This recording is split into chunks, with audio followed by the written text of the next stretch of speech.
Welcome to the Spring Equinox Inspiration Summit. Today we have Krysti. She has over 20 years of experience as a spiritual life coach, helping high-achieving women leaders who are burning the candle at both ends to stop feeling mentally drained, physically exhausted, and spiritually depleted, so they can create a life and a legacy that inspires them and honors their soul, strengthens their relationships, and puts meaning back into their lives.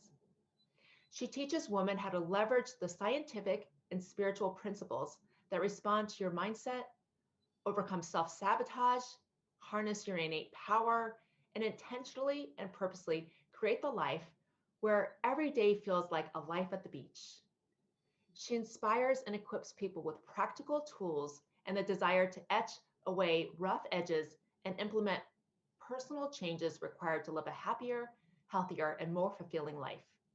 Krysti's #1 best-selling book, Mindset Magic, uses scientific and spiritual principles to create your life, has been endorsed by Michael Bernard Beckwith.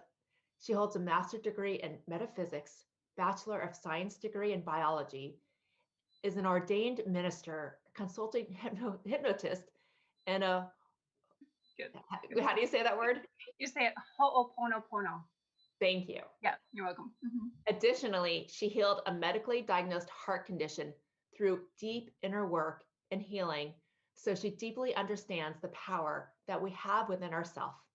Krysti lives in Wisconsin with her daughter and 4 cats and her husband. Well, I'm so excited for this conversation. I mean, there's just so many questions I want to ask you right now, but let's just start with right now. I do feel like there is a lot of burnout or women try to find themselves. So maybe you could speak to a little bit of what you're finding with the clients you're working with, and maybe what even causes that right now, why it's so up for people.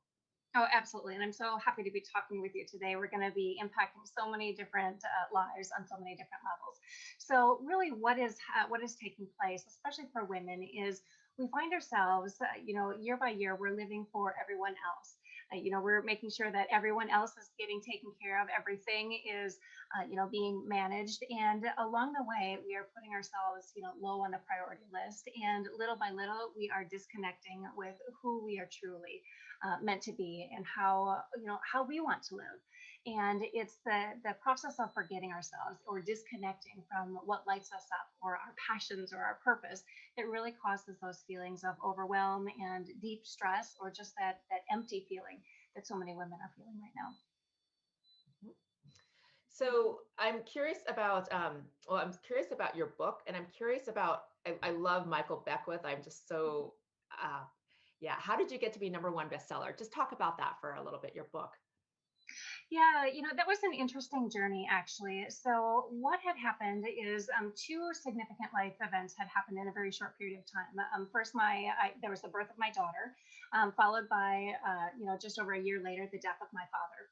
And those 2 things really caused me to want to understand really the purpose in life, like what does everything mean? Because I understood, life in the science terms. I had gone and gotten my education with that. So I knew like the hows of how biology worked and things like that, but there was always that deeper understanding of, something that was missing for me, like that spiritual aspect. And so because of those 2 significant events, I really took the time and went back to school to understand more of these deeper questions, because I knew at some point my daughter was going to be starting to ask all of those important questions, like, why are we here? What does my life mean? Like, what's the purpose of all of this? And so I wanted to be able to answer those for herself. And, certainly along the way, I was able to answer them more deeply for myself. And so it's really just everything that I have learned from the science aspect of how we're creating our lives, just with the power of our mind and our subconscious and how all of that is working, combined with the metaphysical aspect, the spiritual energetics, and putting them together in a way that anyone can understand, so it's easily understood. And then it's the practical application of, okay, now that I know this, what do I actually do with it? And so it was just a journey of, my own understanding and my life experience that culminated with needing to be having this, this book being put together. It was one of those callings that I had no idea I needed to fulfill. Wow. I want to talk science. I mean, I have a background in the medical field, so I have a bit of science too. So let's geek out a little bit. Because there's a lot of people talking about mindset. So I'm more interested in the edge of science and spiritual principles to create Mhm. your life. Talk Yeah. a little bit about that. Yeah, so what I'm referring to a lot there is really understanding how your subconscious mind works, because that's really the key that will help you to either reach that success, or it will cause you to end up with all of those roadblocks or those limitations that you encounter. So what your subconscious does is it is a filter. So everything that we are thinking is directing the subconscious to look into our environment and find all of those things that are either meeting or matching the expectations and the beliefs that we're holding for ourselves. So everything that is out of alignment with those thoughts, the subconscious does not translate that. It does not convey that to our waking awareness. So then energetically on that quantum level, the science aspect of things, those possibilities then literally collapse on that deepest energetic level. So they're no longer possibilities for us. So what's happening is, because of the thoughts that we're thinking, we are directing our subconscious mind to look in our environment and find those things that are in congruence with that. And our subconscious then is bringing those things back into our awareness. So then we can take action on that. So it's really a fascinating idea of, like how we are co-creating our own lives, just simply based on what it is that we're thinking. That's great. And how do you apply those concepts with your clients? What we do is we really, when I'm working with a client, we really take a deep look at what it is their day is being spent thinking. So I tell every person that I work with, within the first couple sessions, spend a day of just thinking and writing down, like, what's going through my mind? Like, what am I constantly thinking about? And as you do this, you're going to be identifying if these things are limiting beliefs that you have, if they are restrictive, or if they are empowering, if they are expansive. And then once you have that general idea of what way you're naturally tending to lie to it, then you have the ability to remove the beliefs that are no longer serving you or supporting you, and to shift the ones that need that strengthening, so that way you're able to be your best advocates. You can encourage yourself most of all, so that way you can reach the goals that you're setting for yourself. Beautiful. Okay, I am super curious about how you healed your heart condition. So I'll just share, I wrote a book, a lot of as medical intuitive about this kind of stuff. So I'm always curious to hear other people's takes and how they did it. That's such a success story. So please do share your journey. Thank you. Yeah, and that's fascinating what you do. I love that. So, what had happened for me was, when I was 17, I was diagnosed with a heart condition, and the doctors had said that I'd be on medication for the rest of my life, and they really limited the amount of activities and the way that, like, the lifestyle that I was allowed to live. So, I allowed myself to be on that journey for several years, and then year after year, I started feeling really disconnected with myself, and I knew it was not the life that I wanted to live long term. So one day, I was actually in the shower. I had actually just stood up from shaving my legs, and I started getting really dizzy, which was one of the symptoms prior to me passing out. And in that moment, like, for whatever reason, it had all come together where it was just too much. Like, I knew that I wanted something different for myself. And it felt to me as if all of my dreams were literally being washed down the drain. And I was standing there naked, and helpless, without any way to stop it. And so in that moment, in my head, I screamed, no, like, I want something more for myself. And instantly the dizziness had gone away. And I perked up. I said, "Ooh, what is this?" And it really caused me to pay attention. And so I started to do that inner work of, really, what is causing this? Like, if I could do that with just, a strong direction within my mind, like, what else am I able to do? And so through this inner exploration, I really discovered that the heart condition that I had created was a way for me to have a deep, intimate connection with my estranged biological father, who also had a heart condition. And so I felt a bond with him in a way that I hadn't been able to achieve in any other way. And also, like, I hadn't, up until that point, I hadn't felt really loved. I hadn't felt very much of importance. But yet, when you have a physical condition, people pay attention. They want to make sure that you're okay. And so I realized that that heart condition was a way that I was able to feel important, that I was able to feel like I mattered. And once I put those pieces together and understood that, then I recognized that there certainly had to be a better, a healthier way for me to meet those same needs. And as I started to heal those things, the heart condition resolved itself. So it took about a year and a half or so of just, doing that inner work, cleaning out all of the garbage and the old thoughts and beliefs, and that connection.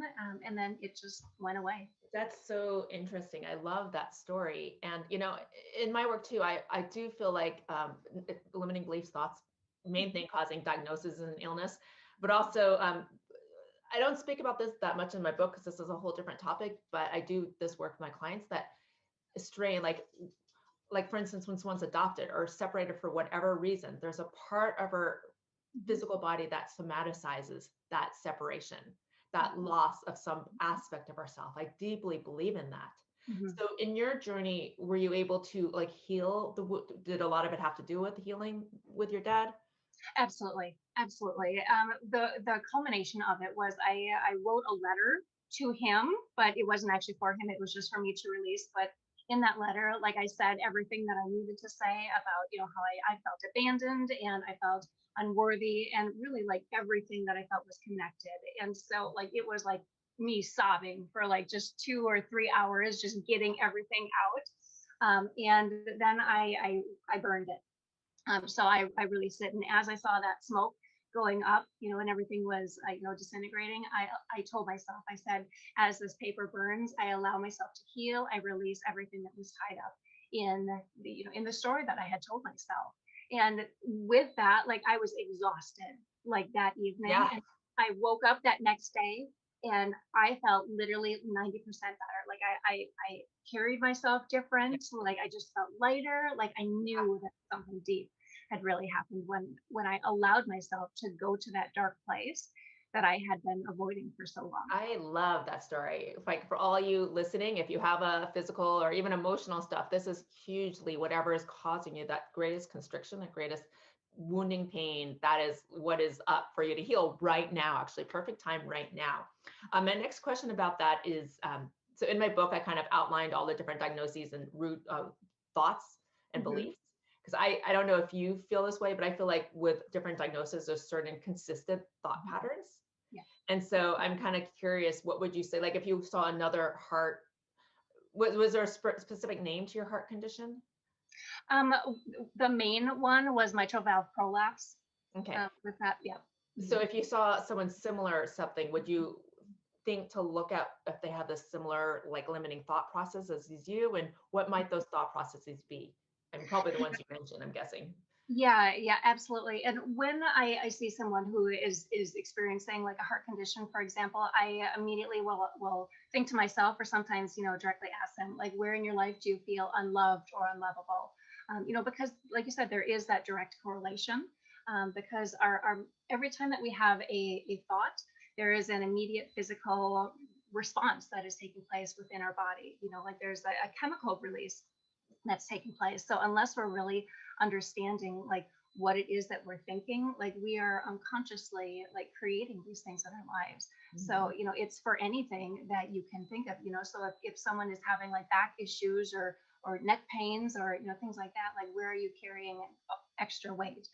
So it's really just trying to make the connection of what are you experiencing physically, and then how does that tie in with the thoughts that you're thinking. I completely agree with you that, and it's great to like get another example of that heart conditions have to do with love. Like when people have constrictive heart failure, those kind of things, it's like a blocking out their love for whatever their dynamic is. It's blocking the oxygen to their heart because they're like blocking that connection to their heart. Yeah. Right. Let's talk about whatever you want right now. What would you like to talk about? One thing that is really important, and that's such a fun question that you say, is tying into what we're talking about is, unless we're allowing ourselves to really live the life that we feel called to live, we're going to be creating some sort of issue for ourselves. And I like to say, we're putting off the someday, like someday I'll live that life that I want to, or someday I'll go on that vacation, or, get that house or whatever it is. And then we wait for that project to get completed, or the kids to be grown, or your husband to get his mess together, or whatever it is. And then, time is ticking and our life is passing us by as we're waiting. So it's really like a matter of like, what are we willing to sacrifice? Like, are we willing to sacrifice our health, our mental sanity? And also knowing that like we're here in this life, in this physical embodiment to do something, like there's a purpose for why we're here. And so the sooner that you're allowing yourself to really step into that future that you feel called to live, the easier it's going to be for you, and your mind and your body are going to be able to have an easier connection with with health and with the way that they're meant to be feeling, the more that you're in alignment with who it is that you're meant to be. I love that. That's beautiful. You did give one wonderful exercise just to follow your thoughts and write them down. Is there any other practical exercise people could take away and incorporate into their own lives? Yeah, another really easy thing that people can be focusing on is, as they're going throughout the day, just how am I feeling? Connecting with the sensations that you're experiencing, because your feelings are a direct indicator of what it is that you're thinking. So if you're tuning into your body, like, am I feeling tight? Am I feeling uncomfortable? Or am I feeling open or busy or just energized? Like, what is that? Because that really tells you if you're in a state of openness, of growth, or if you're in that closed restriction, because it's the easiest thing that we can connect to if we have a hard time thinking of, all right, what am I thinking? Just connect with your feelings and it'll be the clue. I love that. Boy, I feel like you just like spewed out so much wisdom. I just feel like I want to take a breath with you. Take a breath together. Yeah. And let's think about if you have any closing wisdoms you want to share before we get on to the very last aspect of this talk. Yeah, it would really just be an expansion of what we've been talking about here. From me personally, like, I believe that we're each here in our lives for a reason, that we're each meant to impact the world in our own special and unique way. So it's our responsibility to be the best that we can be, no matter what that is for us, and to really trust the gifts and the experiences that we have been given in our lives, and know that it's all part of the growth process to get us to where we are today, and in the best self that we're on our way to becoming, so that we can really start to live the inspired life that will allow us to have that legacy that we all want to leave. So that would be the biggest thing. Just know that you have utmost importance, even beyond what you can possibly imagine. I love that. That's beautiful. So I hear you have some amazing gifts for us. Do you want to share your 3 gifts?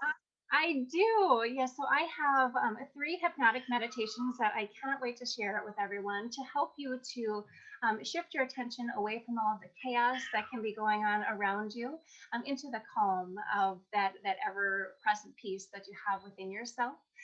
So that can be found at powerful-mind.com/free meditation.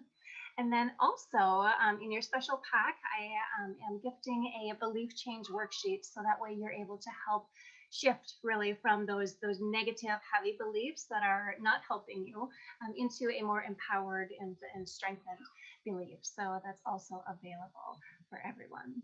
And how do people find you if they want to work with you? The easiest way for people to find me is to go to my website, powerful-mind.com. And from there, we can book a conversation to just talk about what your current situation is, what some of those next best steps will be for you, and how I may be able to help support you. Beautiful. Thank you so much for your time and your wisdom.